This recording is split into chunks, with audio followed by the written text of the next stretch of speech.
Hello, this is Troy, and we're here with Victor again. We're going to be talking about enzymes and electricity and currency, if you want to call it that. So there's a couple of different layers or levels that we want to talk about today. The first one, just dealing with like enzymes as a bank account. You mentioned earlier about the Essenes and them eating a certain kind of plant when it was young, right? That it contained the most amount of energy. That's very similar to the human body, right? When we're born and brought into this life, that's where babies have the highest levels of enzymes in their bank account. And alkalinity in their accounts, yes. Yeah, they're pure and just pure. I mean, that's why the aura, Right. where they talk about, oh, there's this glow. Yeah, exactly. Oh my God. So, yeah, and they're always smiling. Yeah. You know, and they got nothing to smile about. They poop in their pants. They're kind of sloppy, slurpy, can't utter words, but they're always happy. Yes. So, but yeah, there's the energy that's there, just that bank account. So we see, and I always, in my lectures and whatnot, I have one of those bulbs with the rheostat. So I go, this is when, I turn the bulb on 150 watts. It's just burning, right? And you're like, that's when this is what it's like when you're born.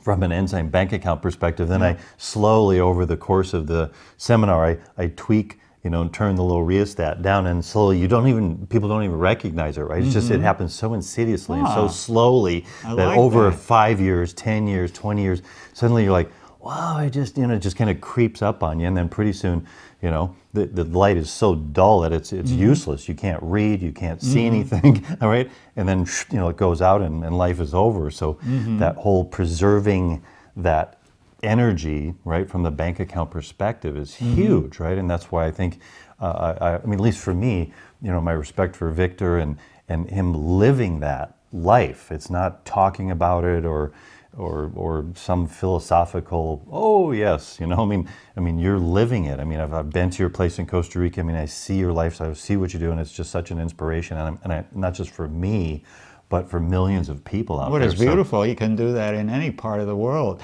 I have friends who are right in Alaska and Siberia who are doing these kind of lifestyles. So it's not dependent on tropical or any kind of warm environment. It's an attitude toward life, and basically you can make it happen anywhere, just like the Essenes made it happen in a desert where nothing lived, yet they came up with how to do it, and they're doing it in Siberia and other places. But what is interesting, what you were sharing, that light metaphor and light bulb, if you put also into the circuit, and not only the rheostat, but the rheostat could be a bucket of water, and you started adding the common dead foods that people are eating, you'll find that light will continuously diminish, and will become extinguished.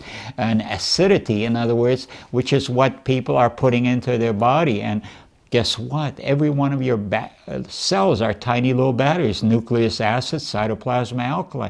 But if you keep on putting acid food, acid colas, acid carbonated drinks, acid beers, acid coffee, it just keeps diminishing the alkalinity, and your blood has to maintain a certain slightly alkaline reserve, so it keeps borrowing out of the cytoplasm, and the electrical energy diminishes out of individual cells. Before you know it, at one time you had, when you were a teenager, you could, lift 300-pound bench press and all that. By the time you hit your 60s, you can barely do it. Yet, I'll give you an example, enzymatic nutrition. One of my colleagues, he's an enzymologist, one of my students. He went on track for a scholarship in college, and in his senior years, even after going after a trauma in his retirement year, he got into training. He broke the records that he had set in college in his late 60s. That is what is possible on enzymatic alkalizing nutrition. And we talk about, health is wealth. Well, that wealth currency, how do you create health? Through realkalizing, reenzymizing, remineralizing, reoxygenating your system, and you will see such a radical change in your bank account, because health will increase. And we know that health is a parameter that is totally under our control. As Surgeon General report said, it is dependent on your diet, on your exercise, on your attitude, rest, and the environment within you live. The more you create a positive diet, lower in the fat, lower in the greasy processed foods, more in the high fiber type, the higher will be the wellness and quality of health. You have all these parameters under your control. So basically, by creating now even the next genre of health, and you can do your own abstract research. Go out into the computer and type in any degenerative disease like, asthma. Type it in and put down enzymatic therapy. And you will pop up all kind of therapeutic research that has already been done. It could be amnesia. It could be just anything that is going on that is wrong with you is going to be affected in a positive way because it has a systemic effect on your digestion, on your immune function and metabolism. So it's basically the best currency because this currency of enzymes, you talked about, the infant versus, let's verse it to the elderly. Research shows that by the time you have hit your late 60s, you have lost 80%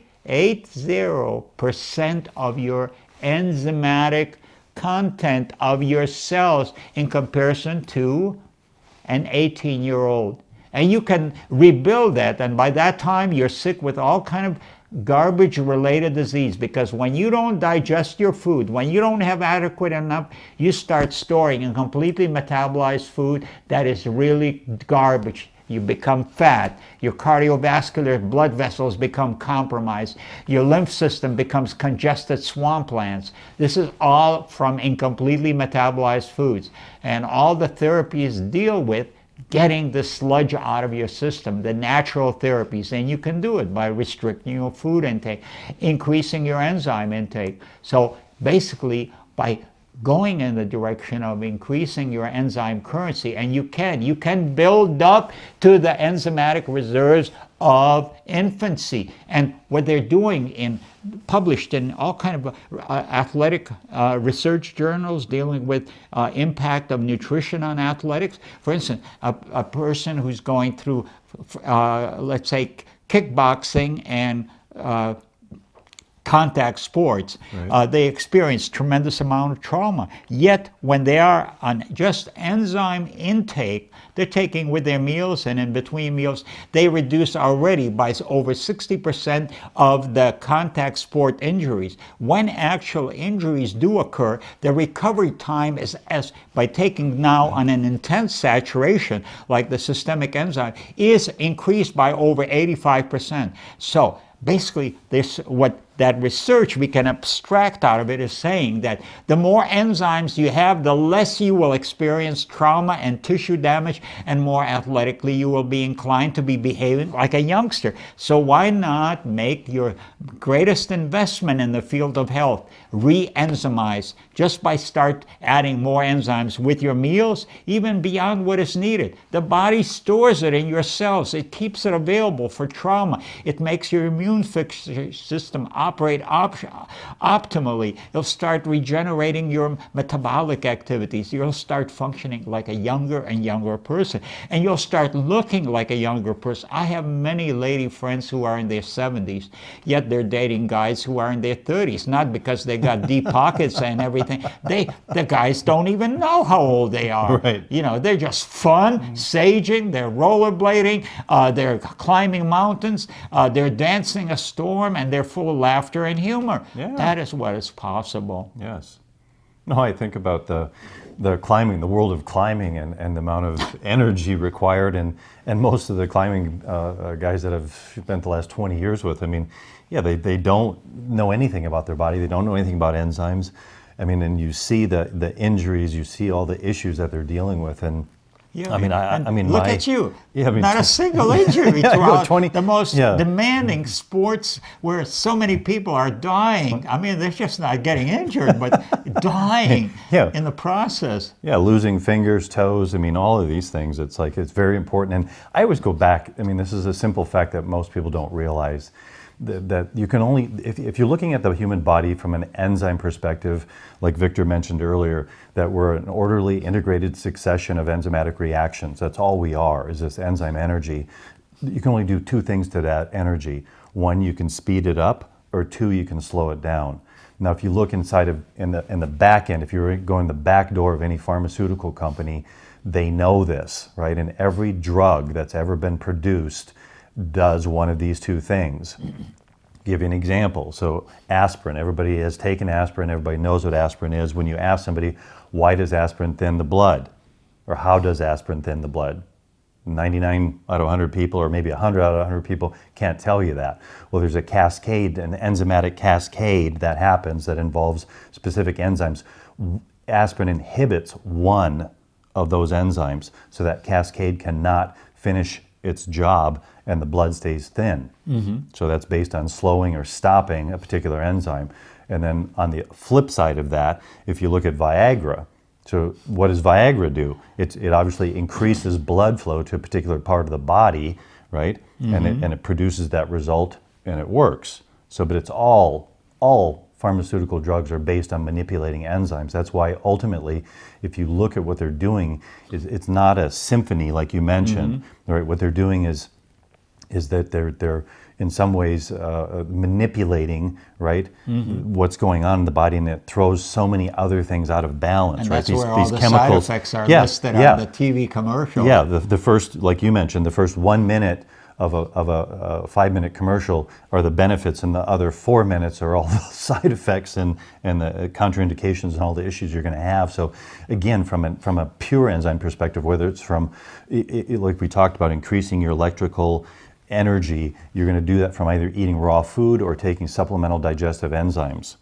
or systemic enzymes. That's it. I mean, as far as the use of drugs is rampant in this country. I mean, 7 out of 10 people are on some kind of a pharmaceutical drug today. All that's doing sad to say is also our children are in schools all over medicated, half of them. Yeah, so it's this electrical energy that's flowing that enzymes produce and it's interfering with that, right, and causing all these different side, reactions and side effects, and like, whoa, it's kind of short-circuiting the system. So I go, that's definitely not the answer. I mean, you want to go back to the basics and let the enzymes, right? You take the raw materials, and another great, the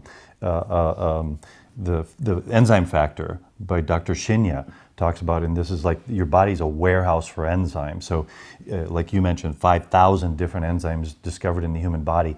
Well, our body's not big enough to warehouse 5,000 enzymes and just keep them on hand. Oh, yep, you need that one. Let me go over here and pull that off the shelf. They're source enzymes or base enzymes that we keep, and those enzymes are able, again, with the concept of time, right? That they can take this base or source enzyme and they need it for this particular reaction, that they can, boom, they can create and change, morph into that enzyme, use it for that particular purpose. Yeah, so again, it's just going back to the fact that we need to have that reserve, right? That bank account of enzymes that we can tap into and use for whatever we need at that particular moment. So that's the most important thing. I mean, as far as from why we're here, right? I mean, it's your responsibility as a human being is to preserve that, right? I mean, that's your bank account, not just monetarily, but energy electrically, right? Make sure that you keep that in there, utilize it to the full extent, right? If you want to do what you came here to do, you need that energy. Well, what is interesting is that your perspective is becoming more and more recognized within the pharmaceutical druggist centers, and they're in the pharmaceutical Bible. It states that in the field of in the therapeutic pharmacology, the greatest hope and expectation is in enzymology. Basically, enzymes, they're starting to recognize that the foundation for everything that is going on is moving more than just isolated effect of a drug on a certain enzyme system. You want to feed your body with enzymes because your body has an intelligence that knows how to use these enzymes and create all the therapeutic effect that it will need without side effects. Exactly. That's the beauty of it. No side effects associated with enzymes. And so you're basically looking at something that is really in the true sense of basically food be your medicine and medicine be your food, as spoken by Hippocrates, the father of medicine. And also spoken by Victor, the co-founder of Hippocrates. Yes, and of course, whole foods and enzymatic whole foods, that's the direction that we're really emphasizing. Even if it's a cooked meal, you want to add always enzymes, and no matter what you're eating, whether you're eating a steak, though it's not ecologically sound, is it sustainable, but even whatever you're eating, grilled cheese, all that kind of stuff will be positively impacted, and it'll give you a longer period in life to enjoy your addictions, because all that stuff that you're doing is represents an addictive behavior. As example, very high in uric acid production, these foods, and uric acid has a structure almost identical to caffeine. One is a dioxypurine, the other one is a trioxypurine. And the consequence of that is it's very stimulating and addictive. Anything that is stimulating, like coffee drinking, is very stimulating and becomes very habitual. So does your beef or beef cube soup that you make out of these little beef cubes. They're basically, why are they so energizing, is because it's loaded with uric acid, just like having an espresso. Wonderful. Well said.